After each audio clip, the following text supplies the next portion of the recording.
Next time you walk down the street, pay attention. Walk into any major city hall, courthouse, or post office built in the late 19th century. Look closely at the doors. They are solid oak, impossibly heavy, and stand 9 feet tall. Look at the ceilings, soaring 15 feet above your head. History books and the mainstream architects who write them will tell you this is simply neoclassical grandeur. They confidently state it was designed to make you feel small, to make you feel insignificant in the presence of government authority. They say it was nothing more than an aesthetic choice, but that is a very convenient, very deliberate lie. The brutal physical reality is much more practical and much more terrifying. Let me ask you a logical question.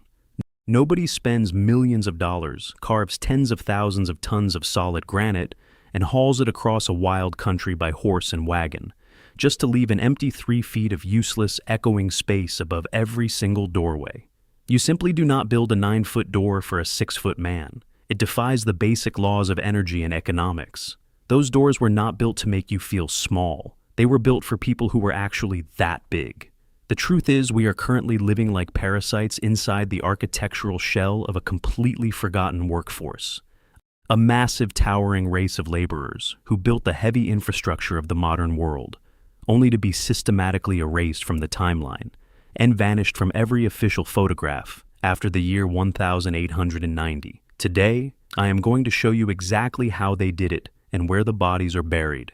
Think about how a society moving by horse-drawn wagons and lighting their homes with oil lamps somehow managed to cut, lift, and transport tens of thousands of tons of solid granite block. They supposedly did it faster than modern machines using hydraulic power.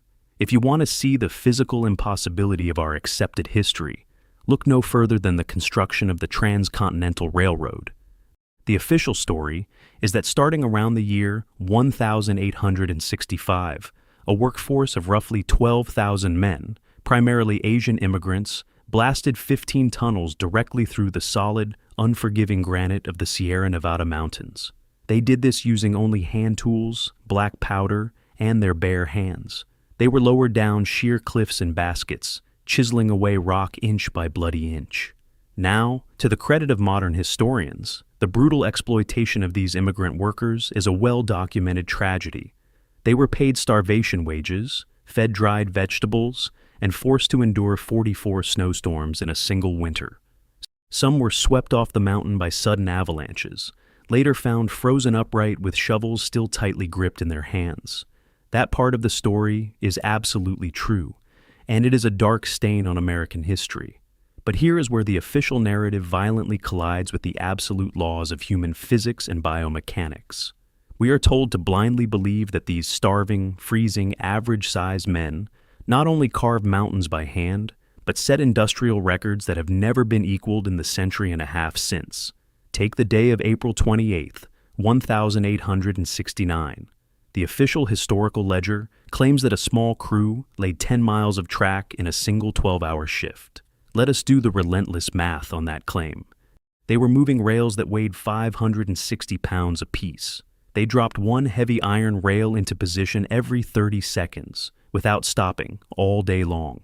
By sunset, they had manually moved over 4,400,000 pounds of iron and wood. A normal human body, surviving on boiled water and scarce rations, simply cannot withstand that level of sustained mechanical stress for 38 continuous months. The skeletal structure would literally shatter under the compression. The muscle tissue would tear itself apart from the bone. You cannot generate that kind of kinetic energy from a 5'5" frame weighing barely 140 pounds, no matter how desperate or determined you are. The engineering math simply does not work. The biological math does not work. There is a massive gaping hole in the mechanical logic of the 19th century. The only way those stones were moved, the only way those heavy rails were laid at that impossible pace, is if there was an entirely different class of laborer doing the heavy lifting right alongside them. A class of workers possessing a bone density and a muscle mass that completely dwarfs our own. The true titans of the Industrial Revolution. They were the ones who carried the impossible burdens, the ones who shattered the granite walls, the ones who actually possessed the physical capability to build a continent-spanning empire in just a few short decades. But when the dust finally settled and the golden spike was driven into the ground, the true architects of this heavy infrastructure were quietly, methodically scrubbed from the ledgers. The wealthy men who wrote the checks took all the credit. The average-sized laborers were left with the broken bodies. And the giants who actually did the impossible lifting simply vanished from the photographic record forever. So, if this massive workforce of literal giants actually existed, if they were the ones swinging the heavy hammers and moving the solid granite, where did they live? They could not just vanish into thin air at the end of a 12-hour shift.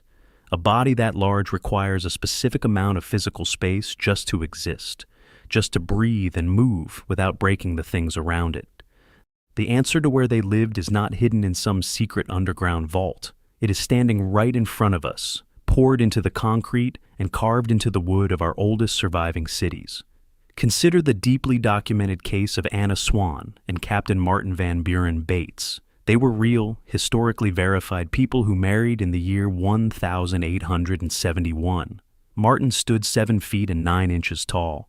Anna was even taller, standing at an astonishing 7 feet and 11 inches. Queen Victoria herself sent Anna a custom wedding gown because no normal tailor could provide enough fabric. After spending years being paraded around by men who wanted to profit off their extraordinary size, Martin and Anna finally settled down in Seville, Ohio. They built a house for themselves. They did not build a public museum, and they did not build a sideshow exhibit. They built a functional, breathing home.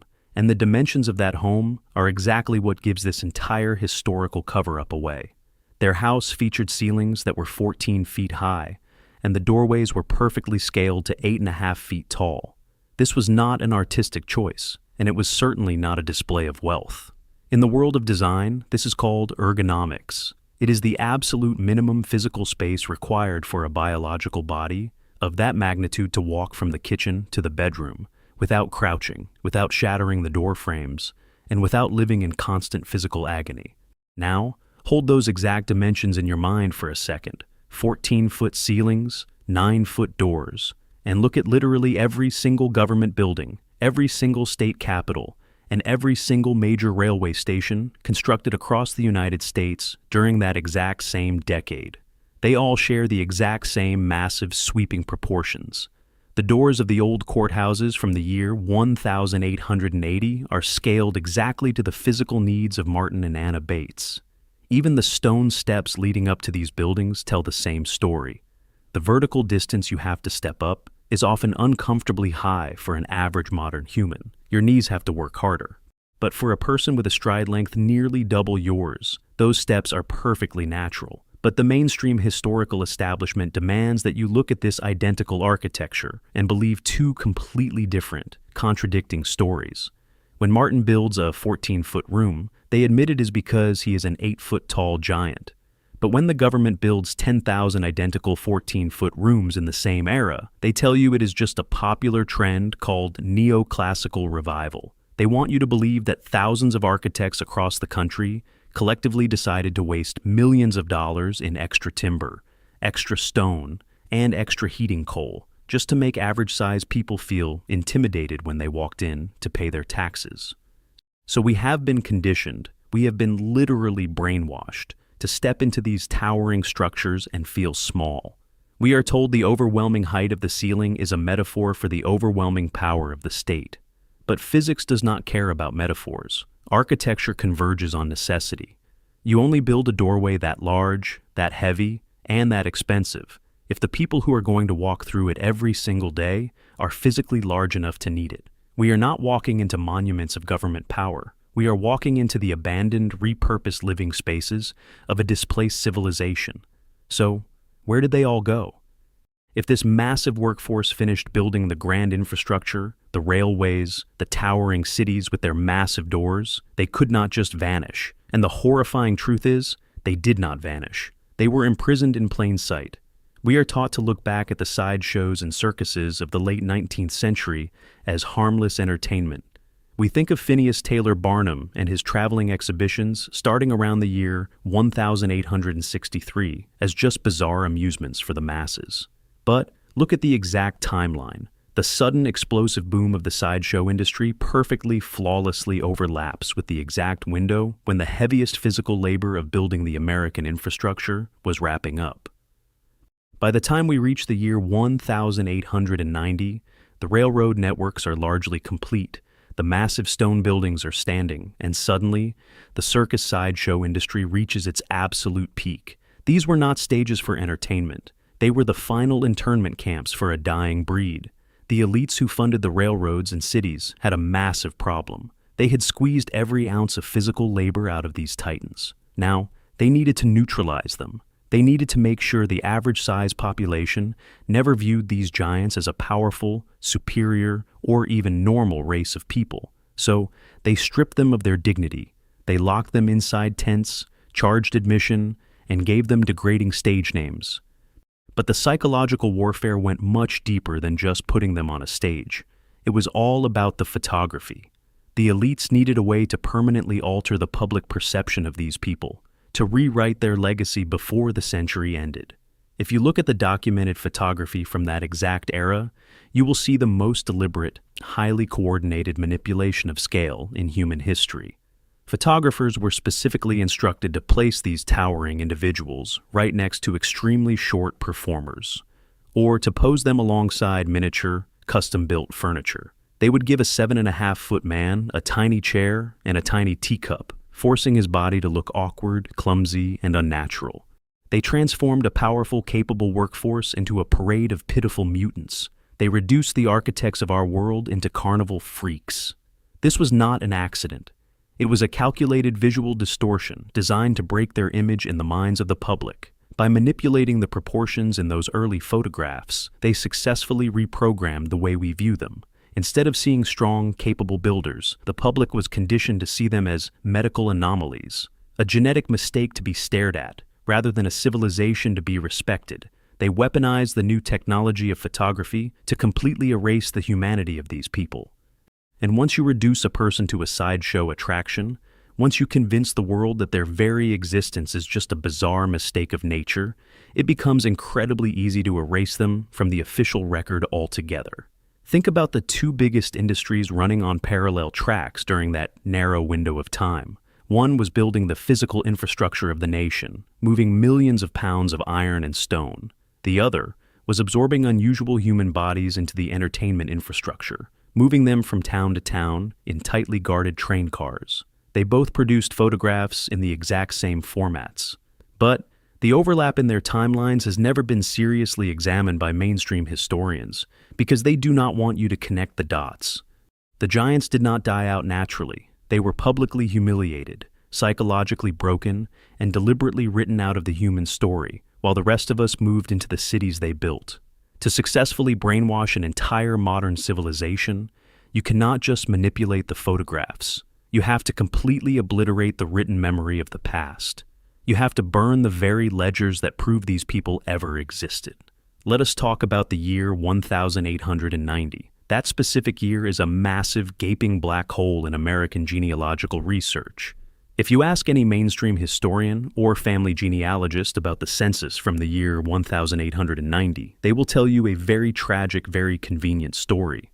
Almost the entire national database of human existence in America was destroyed in a catastrophic fire at the Commerce Department building in Washington. Now, fires happen. But let us look at the terrifying timing, and let us look at what exactly was lost in those flames.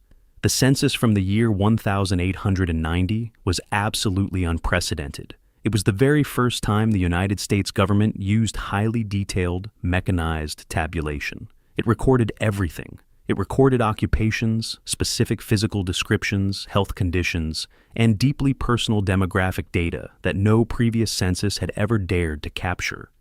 It was the ultimate undeniable ledger of who was actually living, breathing, and working in the country at the exact moment the heavy infrastructure was finally completed. And conveniently, mysteriously, almost every single page of it went up in smoke. They tell us it was just a tragic accident caused by a careless smoker or a faulty wire. But fire does not naturally choose to burn only in the places where the most dangerous truths are kept. That fire was not an accident. It was an intentional, highly coordinated act of historical sterilization. It was the match that ignited the great purge of an entire species. But the cover-up did not stop at the federal level. Look at what was happening in the corporate world during that exact same decade. Right as the circus sideshows were peaking, and right as the federal census was burning to ash, the massive railroad corporations began an aggressive, sweeping wave of consolidations. More than 50 independent railroad companies were suddenly swallowed up, bought out, and merged into massive Wall Street monopolies. And what happens when a massive corporation merges with another? They consolidate their paperwork, they simplify their archives, they clean out the old, messy filing cabinets. During the late 19th century, the granular, day-to-day employment records of the construction era were systematically and ruthlessly destroyed. The medical files that would have documented the massive bone structure of injured workers, the payroll ledgers that would have shown the sheer volume of daily calories required to keep a giant alive, all of it was deliberately thinned out and thrown into the incinerators. The railroad companies claimed it was just standard corporate bookkeeping to save storage space. But the reality is that they were actively, maliciously erasing the paper trail of their own enslaved workforce. By the time the 20th century rolled around, the purge was absolute. The giants had been physically removed from the streets, psychologically reduced to carnival freaks, and bureaucratically burned out of the government and corporate archives forever. The elite bankers and politicians then hired professional photographers to take carefully staged, completely sanitized pictures of average-sized men standing proudly in front of the trains and the massive stone buildings. They printed these fake, staged photographs in the official history books, and they handed those books down to your great-grandparents. The matrix of our fake history was permanently locked into place, and the true architects of our world were left as nothing more than forgotten ghosts, haunting the massive, echoing halls they built with their own bare hands. The mainstream narrative is completely broken. We are taught that human history is a straight line of evolution, a slow, steady march from small and primitive to large and advanced. But the architecture of our oldest cities and the gaping holes in our historical records tell a radically different, terrifying story. History is not a steady progression. It is a violent process of occupation. It is the story of us, average-sized humans, moving into the colossal infrastructure built by a forgotten civilization, claiming it as our own, and systematically erasing every trace of their existence. We did not build the grand, towering world we live in. We simply inherited the shell. We are living inside a matrix of stolen achievements. The next time you find yourself standing inside one of those massive, echoing 19th century buildings, I want you to look closely. Look past the polished marble and the modern lighting. Look at the absolute absurdity of a 9-foot doorway. Look at the immense, crushing weight of the solid granite blocks above your head. Those stones remember the hands that lifted them. The physical weight of those buildings still holds the undeniable truth that the paper records tried so desperately to burn away. You are standing in the living room of a ghost. So, here is what you need to do.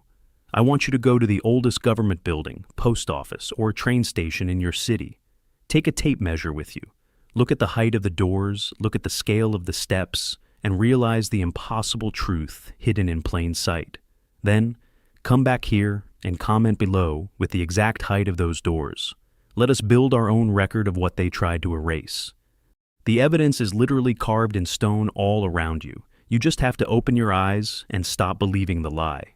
Subscribe to this channel, and together we will keep digging up the bones they buried beneath the foundation of our fake history.